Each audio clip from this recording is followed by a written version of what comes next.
नमस्कार विद्यार्थी मित्रांनो, स्वागत आहे तुमचं आपलं चॅनल एमपीएससी गर्लवरती. मित्रांनो बघा, एएसओ जे आहे असिस्टंट सेक्शन ऑफिसर या पदाचा आपल्याला पूर्व आणि मुख्य परीक्षेचा कशा पद्धतीने पॅटर्न आहे 2023 नंतर जो काही बदल झालेला आहे. आता बघा, भरपूर जणांच्या मी अगोदरही एका व्हिडिओमध्ये तुम्हाला क्लिअर केलेल्या आहेत गोष्टी की PSI, STI आणि एएसओ या 3 पदाकरिता तुमची एकच मुख्य परीक्षा होणार आहे. पण मित्रांनो, विषय काय होतोय की जे नवीन नवीन विद्यार्थी येत आहेत आता स्पर्धा परीक्षेला, जे आता नेमकेच थर्ड इयर वगैरे झालेला आहे किंवा लास्ट इयरला आहात किंवा ज्यांचं आता पदवी वगैरे झालेली आहे, तर असे जे नवीन विद्यार्थी येत आहेत त्यांना म्हणजे सिलेबस जो आहे तो चेंज झालेला आहे. त्यामध्ये भरपूर डाऊट आहेत. आता PSI, STI आणि एएसओचा जो आहे पूर्व आणि मुख्य परीक्षेचा हा सिलेबस जो आहे तो एक्झॅक्ट सेम आहे. पण तरी पण कुठेतरी थंबनेलवरती एक्झॅक्ट फक्त एएसओचा जर व्हिडिओ असेल तर मग त्यामध्ये सगळे डाऊट क्लिअर होणार. जर फक्त थंबनेलवरती PSIचा सिलेबस कव्हर केला असेल तर मग ठीक आहे, हा व्हिडिओ बेस्ट आहे, असं होतंय. पण मित्रांनो, तुम्हाला मी या व्हिडिओमध्ये सांगू इच्छिते की जर एखादा व्हिडिओ तुम्ही बघत असाल 2023च्या नवीन पॅटर्ननुसार अभ्यासक्रम काय आहे PSI, STI, एएसओचा, तर बघा सगळा अभ्यासक्रम सेम असणार आहे. पुन्हा पुन्हा वेगवेगळ्या पोस्टसाठी तुम्ही जर हजारो व्हिडिओज बघत असताल तर हे चुकीचं आहे. ओके, बघा 2023च्या अगोदर होतं की पूर्व परीक्षा जी आहे ती PSI, STI, एएसओ ला एकत्र द्यायची होती. मात्र मुख्य परीक्षा PSI ची वेगळी, STI ची वेगळी, एएसओ ची वेगळी, तिन्हींना अभ्यासक्रम वेगवेगळा.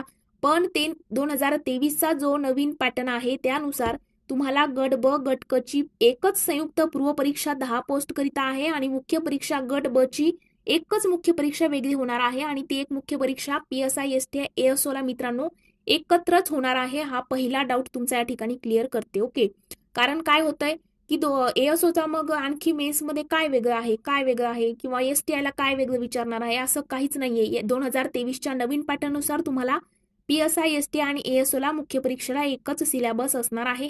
या ठिकाणी ही गोष्ट तुम्ही लक्षात घ्यायची आहे. आता आपण डिस्कस जे आहे करणार आहोतच, पण हा व्हिडिओ बघितल्यानंतर मित्रांनो STIचं पुन्हा बघायला गेला तर तुम्ही म्हणाल की सिलेबस तर सेमच आहे, मग STI ला मेन्सला काय वेगळं काहीच नाहीये. PSI, STI, एएसओ ला हाच सिलेबस असणार आहे. पण कुठेतरी मुलं कन्फ्यूज होत आहेत, मला कमेंट्स करतायत की एएसओचा वेगळा व्हिडिओ हवाय, PSIचा वेगळा व्हिडिओ हवाय, STI ला कोणता सिलेबस आहे. मग असे भरपूर कमेंट्स मी बघितल्या. मग आज तुम्हाला या व्हिडिओमध्ये मी तुमच्या गोष्टी ज्या आहेत त्या क्लिअर करत आहे. तर बघा मित्रांनो, एएसओ होण्याकरिता तुम्हाला पूर्व आणि मुख्य परीक्षा हे 2 टप्पे पार पाडावे लागतात. एएसओ ची एक्झाम जी आहे ते एएसओ हे जे पद आहे मित्रांनो एमपीएससीच्या मार्फत म्हणजे Maharashtra public service commission, Maharashtra राज्य लोकसेवा आयोगाच्या मार्फत तुमची एक्झाम घेतली जाते. त्यामधलं गट ब चं अराजपत्रित हे पद आहे. त्यामध्ये तुमचे 2 टप्पे असतात, पूर्व परीक्षा आणि मुख्य परीक्षा. मित्रांनो, पूर्व परीक्षा आणि मुख्य परीक्षा झाल्यानंतर तुमचं कोणत्याही प्रकारची ट्रेनिंग किंवा मुलाखत नसते. तुमची डायरेक्टली जॉईनिंग असते आणि गट ब गट क मध्ये येणाऱ्या जेवढ्या काही पोस्ट आहेत त्यामध्ये फक्त जर PSI पद सोडलं तर बाकी कोणत्याच पोस्टला मुलाखत नाही. या ठिकाणी लक्षात घ्यायचं आहे. आता बघा, जो पूर्व परीक्षा आहे मित्रांनो, तर बघा पूर्व परीक्षा जी आहे ती तुमची 100 गुणांची असणार आहे. 100 प्रश्न आणि 100 गुण, म्हणजे 100 प्रश्न विचारले जातील, त्याकरिता 100 गुण दिले जातील. दर्जा जो आहे तो पदवीचा असणार आहे. माध्यम मराठी व इंग्रजी, म्हणजे तुम्ही जर CBSE पॅटर्नच्या अगोदरपासून तुम्ही जर CBSE ला असाल तर तुम्ही इंग्रजीतूनही एक्झाम देऊ शकता किंवा मराठीतूनही देऊ शकता.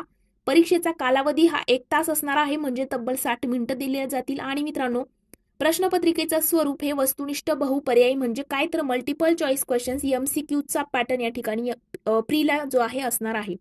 आणि मित्रांनो, पूर्व परीक्षेला निगेटिव्ह मार्किंग सुद्धा लागू असणार आहे, या ठिकाणी लक्षात घ्यायचं आहे. आता बघा, जे जुने विद्यार्थी आहेत त्यांना हा पॅटर्न माहित आहे, पण जर तुम्ही अगदी सुरुवात आता करत आहात, तुम्हाला माहितच नाहीये की एएसओ कशा पद्धतीने बनायचा आहे, काय पॅटर्न आहे, तर बघा तुम्हाला या व्हिडिओ नंतर कोणत्याही प्रकारचा डाऊट जो आहे तो राहणार नाही. नंतर मित्रांनो बघा, पूर्व परीक्षा तुमची जी 100 गुणांची असते, 100 प्रश्न आणि 100 गुण, पर पूर्व परीक्षेला तुम्हाला या ठिकाणी निगेटिव्ह मार्किंग लागू आहे. आणि पूर्व परीक्षेला तुम्हाला 8 विषय असतात. त्यामध्ये इतिहास, भूगोल, राज्यशास्त्र, अर्थशास्त्र, त्यानंतर सामान्य विज्ञान, अंकगणित, बुद्धिमत्ता आणि चालू घडामोडी, हे तुम्हाला 8 विषय असतात आणि त्या ठिकाणी 100 प्रश्न तुम्हाला विचारले जातात. आणि मित्रांनो, जर आपण पूर्व परीक्षेचा सिलेबस बघितला तर बघा, सामान्य क्षमता चाचणी, त्यामध्ये पहिला तुमचा विषय जो आहे तो आहे इतिहास. इतिहासामध्ये तुम्हाला प्राचीन आणि मध्ययुगीन इतिहास विचारला जात नाही. तुम्हाला आधुनिक भारताचा, विशेषतः महाराष्ट्राचा इतिहास विचारला जातो, म्हणजे आधुनिक भारताचा इतिहास करायचा आहे आणि त्यासोबत महाराष्ट्राचा इतिहास तुम्हाला करायचा आहे. आता यामध्ये पण मुलं काय करतात की मग एएसओची पूर्व परीक्षेची काय बुक लिस्ट असायला हवी, पीएसआयची काय बुक लिस्ट असायला हवी. अरे सगळ्यांचा सिलेबस सेमच आहे, तर तुम्हाला एकच बुक लिस्ट घ्यायची आहे आणि त्याच्याच थ्रू तुम्ही अदर एक्झाम सुद्धा सगळ्याच पोस्टसाठी तुम्ही ऍप्लिकेबल असणार आहात. जर तुम्ही पूर्व परीक्षा देत असाल तर जर तुम्हाला कुठेतरी एएसओ होण्याकरिता जेवढे गुण हवेत तेवढे तुम्हाला जर पडले तर बाकीच्या सगळ्याच पोस्टमध्ये तुम्ही क्वालिफाय आहात, सगळ्याच पोस्टच्या मेन्सला तुम्ही बसणार आहात. तोच सिलेबस असणार आहे, फक्त थोडंसं एएसओला डीपमध्ये विचारले जातील मेन्सला वगैरे क्वेश्चन. तर अशा पद्धतीने पॅटर्न असणार आहे, काही वेगळं नाहीये. एकच प्रॉपर बुक लिस्ट घ्यायची आहे आणि त्याच्या थ्रू तुम्ही सगळ्या एक्झाम क्रॅक करू शकता. त्यानंतरचा विषय आहे बघा भूगोल. भूगोलमध्ये महाराष्ट्राच्या भूगोलाच्या विशेष अभ्यासासह तुम्हाला पृथ्वी, जगातील विभाग, त्यानंतर हवामान, अक्षांश, रेखांश, महाराष्ट्रातील जमिनीचे प्रकार असतील, पर्जन्यमान असेल, प्रमुख पिके, शहरे, नद्या, उद्योगधंदे ह्या सगळ्या गोष्टी तुम्हाला अभ्यासायच्या आहेत भूगोलमध्ये. आता याची जी बुक लिस्ट आहे ते पण आपल्या चॅनलवरती अवेलेबल आहे, जायचं आहे आणि त्या ठिकाणी व्हिडिओ बघून ती प्रॉपर बुक लिस्ट तुम्हाला नोट डाऊन करून घ्यायची आहे. नंतरचा तुमचा विषय आहे बघा या ठिकाणी इकॉनॉमिक्स म्हणजे अर्थशास्त्र. अर्थशास्त्रामध्ये तुम्हाला भारतीय अर्थव्यवस्थामध्ये राष्ट्रीय उत्पन्न, शेती, उद्योग, परकीय व्यापार, त्यानंतर बँकिंग, लोकसंख्या, दारिद्र्य व बेरोजगारी, मुद्रा आणि राजकोषीय नीती इत्यादी तुम्हाला विचारलं जाईल. त्यासोबत शासकीय अर्थव्यवस्थामध्ये अर्थसंकल्प आहे, लेखा, लेखापरीक्षण इत्यादी विचारलं जाणार आहे. आता त्यामध्ये चालू घडामोडी जो विषय आहे त्यामध्ये तुम्हाला जागतिक तसेच महाराष्ट्रासह भारतातील चालू घडामोडी करायच्या आहे. त्याकरिता देखील मी सांगितलेलं आहे की कोणतं बुक तुम्हाला रेफर करायचं आहे. त्यानंतर आहे बघा तुमचा राज्यशास्त्र म्हणजेच पॉलिटी. आता पॉलिटी यांनी फक्त एवढंच मेन्शन केलेलं आहे की राज्यशास्त्र. आता त्यामध्ये मग काय तुम्हाला सगळं काही पूर्णच पॉलिटी तुम्हाला करायचं आहे मित्रांनो. एक ना एक टॉपिक तुम्हाला महत्वाचा आहे. सगळे कलम असतील, महत्वाच्या घटना दुरुस्त्या असतील, घटनेची निर्मिती कुठून झाली तिथून सगळेच प्रश्न तुम्हाला विचारले जातात. मग राहिला विषय जर तुमचं पीवायक्यू अनालिसिस छान झालेलं असेल तर तुम्हाला या ठिकाणी लक्षात येतं की जास्त मोस्ट वेटेज टॉपिक कोणते आहेत. पण याचा अर्थ असा होत नाही की फक्त मोस्ट वेटेजेस करायचे, सगळाच सिलेबस कव्हर करायचा आहे. मात्र मोस्ट वेटेज वरती जास्त फोकस ठेवायचा आहे की यावरती जर प्रश्न येतोय तर तो चुकायलाच नको. त्यानंतरचा तुमचा विषय आहे बघा सामान्य विज्ञान. सामान्य विज्ञानामध्ये तुम्हाला फिजिक्स, केमिस्ट्री, त्यानंतर झूलॉजी, बॉटनी आणि मित्रांनो हायजीन एवढं काही करायचं आहे. त्यानंतर 7वा आहे तुमचा अंकगणित. अंकगणितमध्ये तुम्हाला बेरीज, वजाबाकी, गुणाकार, भागाकार, दशांश, अपूर्णांक, टक्केवारी हे सगळे लेसन करायचे आहेत. आता याच्यामध्ये एवढंच आहे का बेरीज वजाबाकी एवढे सिंपल येतील का 2+2 4? नाही. तर तुम्हाला एक प्रॉपर बॅच वगैरे घ्यायची आहे. त्यामध्ये भरपूर मित्रांनो अंकगणितमध्ये खूप लेसन आहेत. शेकडेवारी आहे, त्यानंतर टक्केवारी असेल, नफा तोटा वगैरे आहे, वेळ वेग अंतर आहे, काळ काम वेग आहे, सोबत सरासरी आहे.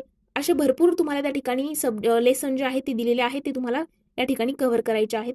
नंतर आहे बुद्धिमापन चाचणी. उमेदवार किती लवकर आणि अचूकपणे उत्तर देतो हे आजमावण्यासाठीचे प्रश्न या ठिकाणी विचारलेले असतात. तर अशा पद्धतीने तुमचा पूर्व परीक्षेचा पॅटर्न या ठिकाणी संपलेला आहे. पूर्व परीक्षा अशा पद्धतीने तुमची होणार आहे. आता आपण येऊया तुमच्या दुसऱ्या टप्प्याकडे, मुख्य परीक्षेकडे. मित्रांनो मुख्य परीक्षा ही तुमची टोटल 400 गुणांची असते. पूर्व परीक्षेचे मार्क्स जे आहे ते फायनल मेरिट लिस्ट मध्ये पकडले जात नाही. हा प्रश्नही भरपूर जणांचा असतो. तर बघा मुख्य परीक्षा 400 गुणांची असते. त्यामध्ये 2 पेपर घेतले जातात. पहिला पेपर 200 गुण, दुसरा पेपर 200 गुणांचा. पहिल्या पेपरमध्ये मराठी आणि इंग्रजी हे 2च विषय आहेत. मराठी करिता तुम्हाला 50 प्रश्न विचारले जातात आणि 100 गुण आहेत. इंग्रजी करिता 50 प्रश्न 100 गुण. दर्जा जर बघितला तर मराठीचा जो दर्जा आहे तो 12वी पर्यंत आणि इंग्रजीचा पदवीचा दर्जा आहे. आणि मित्रांनो परीक्षेचा कालावधी 1 तास. आता या ठिकाणी मराठीला 1 तास, इंग्रजीला 1 तास असं नाही. मराठी आणि इंग्रजीचे मिळून जे 100 प्रश्न आहेत त्याकरिता 1 तास दिला जाईल. आणि बघा मुख्य परीक्षा सुद्धा वस्तुनिष्ठ बहुपर्यायी स्वरूपाची आहे. सोबतच मुख्य परीक्षेला देखील या ठिकाणी निगेटिव्ह मार्किंग लागू असणार आहे, या ठिकाणी विसरायचं नाही. नंतर आहे मित्रांनो तुमचा दुसरा सामान्य क्षमता आणि बुद्धिमापन चाचणी. त्यामध्ये 100 प्रश्न विचारले जातील, 200 गुण दिले जातील. दर्जा हा पदवीचा असेल. मराठी इंग्रजी माध्यम परीक्षेचा कालावधी 1 तास आणि वस्तुनिष्ठ बहुपर्यायी स्वरूप असणार आहे दुसऱ्या पेपरचं सुद्धा. आता दुसरा पेपर जो आहे त्यामध्ये मेन्सला काय डिटेल सिलेबस असणार आहे तो आपण समजून घेऊया. तर बघा मित्रांनो पेपर पहिला तर आपण बघितला मराठी इंग्रजी. मराठीला तुम्हाला सर्वसामान्य शब्दसंग्रह आहे, वाक्यरचना, व्याकरण, म्हणी, वाक्यप्रचार, त्याचा अर्थ, उपयोग आणि उत्तरावरील प्रश्नांची उत्तर म्हणजे काही पॅसेज वगैरे दिले जातील. त्यामध्ये बघा 5 प्रश्न तर तुम्हाला पॅसेज वरतीच विचारले जातात. इंग्रजीला पण तुम्हाला कॉमन व्हॅक्युलरी असेल, सेंटेन्स स्ट्रक्चर असेल, ग्रामर असेल, हे सगळं काही करायचं आहे जे मराठीला करताय. म्हणजे मराठी इंग्रजीचं ग्रामर तुम्हाला पूर्ण कव्हर या ठिकाणी करायचं आहे पहिल्या पेपर करिता. त्यामध्ये तुम्हाला 200 गुण मिळवता येणार आहे. तर मित्रांनो, मग याच्या करिता बुक कोणते यूज करायचे तेही आपल्या चॅनलवरती मी अपलोड केलेला आहे, जाऊन तुम्ही व्हिडिओ बघू शकता किंवा डिस्क्रिप्शन बॉक्समध्ये लिंक आहे. आता बघा, सेकंड पेपर जो तुमचा असणार आहे, सेकंड पेपरमध्ये सामान्य बुद्धिमापन आणि आकलन म्हणजे उमेदवार किती लवकर आणि अचूकपणे विचार करू शकतो हे आजमावण्यासाठीचे प्रश्न या ठिकाणी पण असतात. म्हणजे एखादी सिच्युएशन दिलेली असेल, मग तुम्ही त्या 4 ऑप्शनपैकी कोणता निवडू शकता वगैरे अशा पद्धतीचे प्रश्न आहेत. दुसरा आहे चालू घडामोडी, त्यामध्ये सुद्धा जागतिक तसेच महाराष्ट्रासह भारतातील करायच्या आहेत. अंकगणित आणि सांख्यिकी, मी आता जे टॉपिक सांगितले तेच इकडे करायचे आहेत. चौथा आहे माहितीचा अधिकार अधिनियम 2005 आणि लोकसेवा हक्क अधिनियम 2015. हे 2 तुम्हाला या ठिकाणी एक्स्ट्रा ऍड आहेत. म्हणजे बघा, पूर्व परीक्षेला जे 8 विषय बघितलेले आहेत तेच 8 विषय एक्झॅक्ट इकडे आहे. मात्र बघा, या ठिकाणी माहितीचा अधिकार अधिनियम 2005 आणि महाराष्ट्र लोकसेवा हक्क अधिनियम 2015 हा तुम्हाला एक्स्ट्रा पाठ करायचा आहे. त्यासोबत एक्स्ट्रा काय करायचं आहे तुम्हाला, तर पर्यावरण एक्स्ट्रा करायचं आहे, थोडंसं पर्यावरणाचा पार्ट आहे आणि रिमोट सेन्सिंग वगैरे ते मी पुढे सांगेलच. त्यानंतर आहे बघा भारतीय संघराज्य व्यवस्था. आता या ठिकाणी पॉलिटीमध्ये तुम्हाला मेन्शन केलेलं आहे की कोणकोणता अभ्यास करायचा आहे.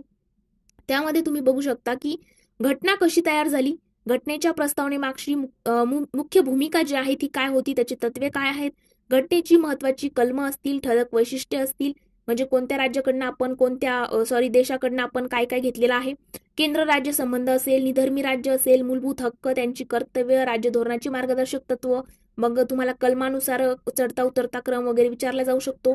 युनिफॉर्म सिव्हिल कोड आहे, स्वतंत्र न्यायपालिका आहे, राज्यपाल, मुख्यमंत्री, त्यांचं मंत्रिमंडळ, त्यांचे कार्य काय आहेत, काय काय अधिकार आहेत.